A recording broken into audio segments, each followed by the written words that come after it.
Yeah. Furiosa.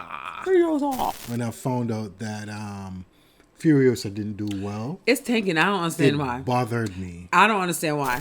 That's been going on from lately with a lot of really good movies. I mean, I get why, kind of.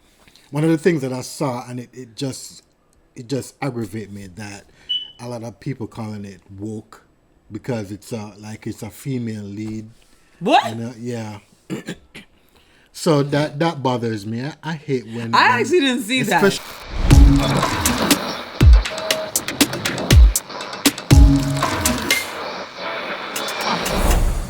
Hey yo, my geek folks. Hope you're all good out there. Out here. Out here. Out here. Of course, what we're going to be talking about, though. We are talking about.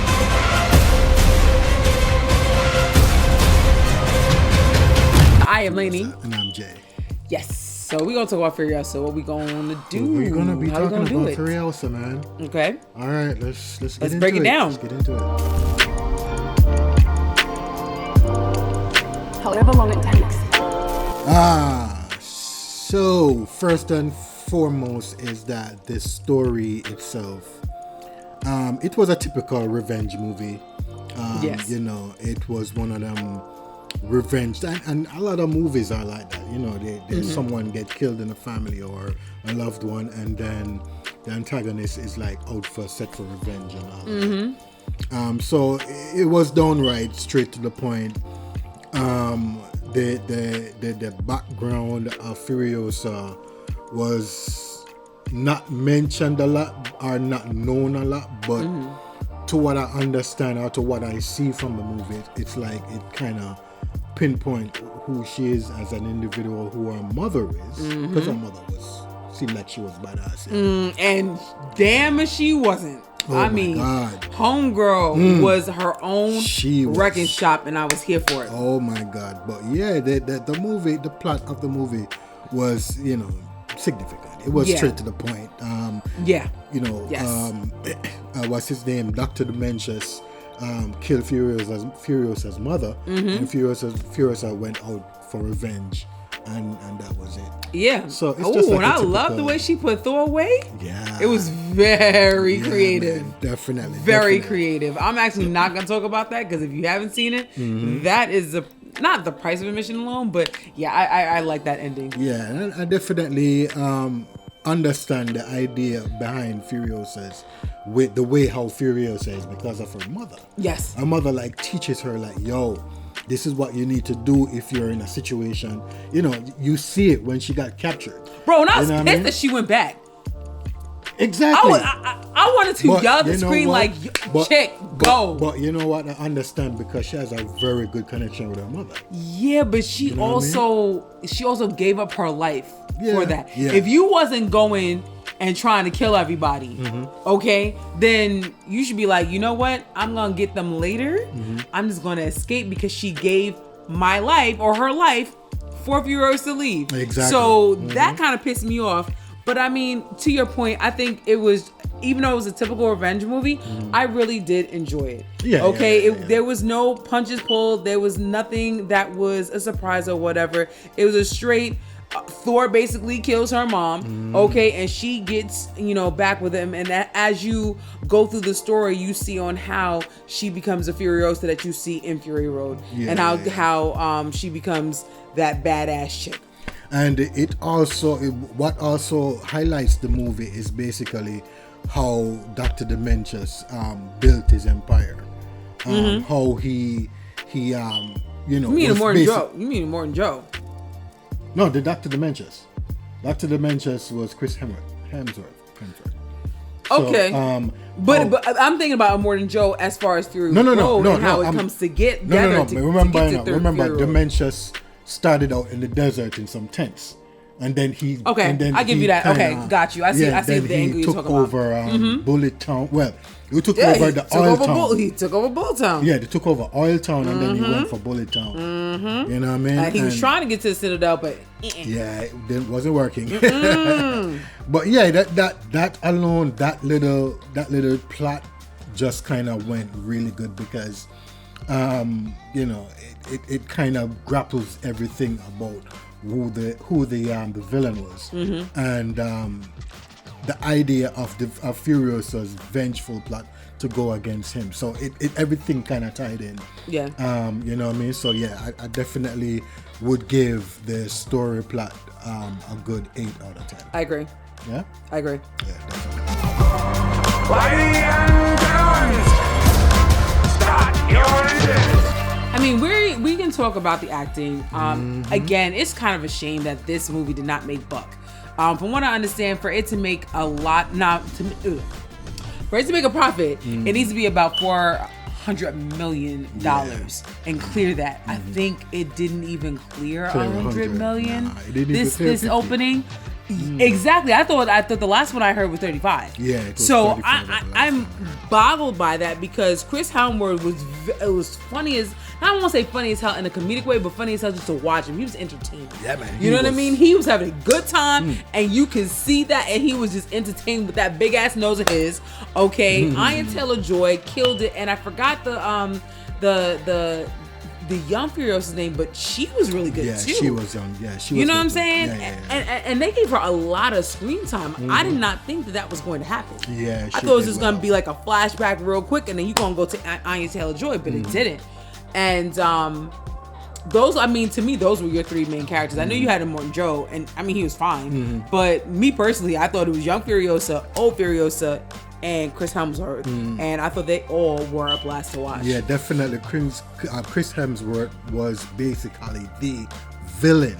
Yeah. He played the villain so perfectly well, and I think he played the villain better than Thor, for me, because his personality had a lot of characteristics towards it. How he's like this wicked dude, but he doesn't. He plays like nonchalant. So you're saying his embodiment of this character is better than his embodiment of Thor? Yeah, Is that what you're saying? Yeah. To me, I believe that. I think that he covered this villain as someone who's just evil and wicked, but he's very cool with it. You get what I'm saying? I'm not sure if you understand that. I mean, it's very easy for them to have gone savage and depraved. It is Fury. It's Fury Road. It's set in post-apocalyptic. Most of those kind of things are definitely, those settings are definitely, or can definitely go that way. And I feel like that his character could have done that, especially because you would have wanted him to stand up or against Immortan Joe, right? Yeah. So you wanted them to be different. Yeah. And they very much were, and I like that. But to your point, he wasn't savage. He wasn't depraved. Nah. He was just like, He was just cruel. He was just straight to the point. He was cruel. Yeah, he was. There was very some. cruel. There was some definitely cruel points, but at the same time, again, he was just straight to the point. He was about his he don't business. play around, and he was like, fuck around, find out, and it's all good. And I like that about him. Yeah, I love that. I love his character as a villain. For me, I definitely give him a very clear 8 out of 10. Or 8.5 out of 10. I would have gave him a 9 out of 10. I mean, and also Anya Taylor-Joy, she did well as well. I agree. How she carried herself as a vengeful mistress who's trying to get back to the Menges and everything. So I definitely give her an 8 as well. Yeah, I'm gonna. I mean, for me, I give it a 9. Even though she didn't do or say much, she just do a lot more action. So there's not much acting in her role, so to speak. And that I will disagree with, because because there was not a lot of her talking. She played the role between being tough and not going overboard to be corny. So like sometimes she had to give like long glaring looks, and that's hard to do if you're trying to portray like being tough without being overly tough. You know what I'm saying? So like I liked how she was able to balance that without going over the edge. Yeah. I also liked the way that she was trying to be cool, calm, and collective, but be a badass at the same time. And again, not make it cheesy or cartoony. So I think for me, I definitely want to give her a 9. Like just the acting itself, because there were other actors as well that did their part, and it made it fun to watch. I was very pleasantly surprised because I didn't think that I was going to like this because I wasn't crazy about Fury Road. Oh, okay. But I like this. Yeah, definitely. Whatever you have to do. However long it takes. Oh, the action was perfect. It was like, high octane. Yeah. From start to finish. Yep. Oh my God. I mean, my favorite part of this was the trailer run when was the tanker run when Furiosa was under the truck. Okay. Yeah, and I'm about to say all of there was two big ones. But yeah. But yes, that one was crazy with the little with the midget. I was he was cool. My God. But I was thinking about the flying people. Oh yeah. Okay.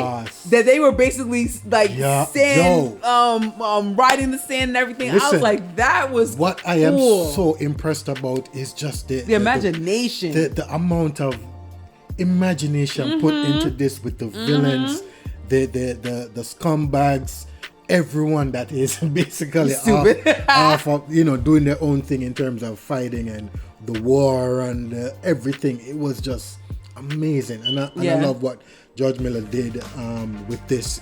He killed it in Mad Max. Okay. I know we came back and killed it with this one. So, it was crazy. Yeah, I mean? did appreciate the imaginative of it. And I'm definitely gonna give it I'm gonna give it a 10 out of 10. Listen, I am I'm gonna give it a 10 out of 10. 10 out of 10. And I like that they actually gave you more dialogue than in Fury Road, because that was my critique of Fury Road. Yeah. We watched it like last week, and I'm like, this is better than I remember, but it's not the greatest. But actually, this movie made me change my whole perspective on Fury Road, and I can appreciate it so much more. Yeah, and one of the next scenes when they were in the Bullet Town and they were fighting and everything. Yo, I liked Bullet Town. I liked Bullet Town, bro. I thought actually Bullet Town as a whole action sequence was the best. Oh my God. You know what I'm saying? I liked Bullet Town. That was crazy, yo. Yeah, man. I definitely want to give the action a 10 out of 10 as well. Yeah. So, yeah, man. Shit. I agree with that. Yep, I agree with that. Definitely. Where were you going? Sounded full of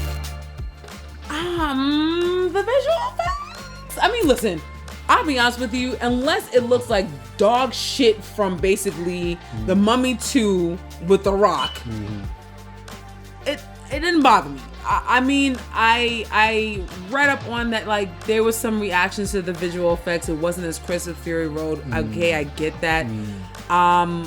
But it didn't bother me. It didn't retract from the overall itself. Thank you. It didn't detract from the overall experience of watching Furiosa. So while I can honestly understand where that's coming from, I would still give it a 7.5. The visual effects was off, and there was a lot of times that you see some little glitches in it, like you will see like a car, like a car or a bike, the little bike scene when they ambush the tanker. Yeah. And you will see like the bikes like moving real fast. It just looked weird. Okay. It looks like AI to me. You know what I mean? So, they had a whole strike about that. I hope it wasn't. The effects, the visual effects wasn't that great. Yeah. But it wasn't pulling you away from the movie itself. Yeah, it wasn't. You get what I'm saying? It still did what it did, and it kind of give you a kind of balance of what the movie is giving you and what everything was around in terms of visual effects. Yeah. So for visual effects, I'd probably give it a 6 out of 10.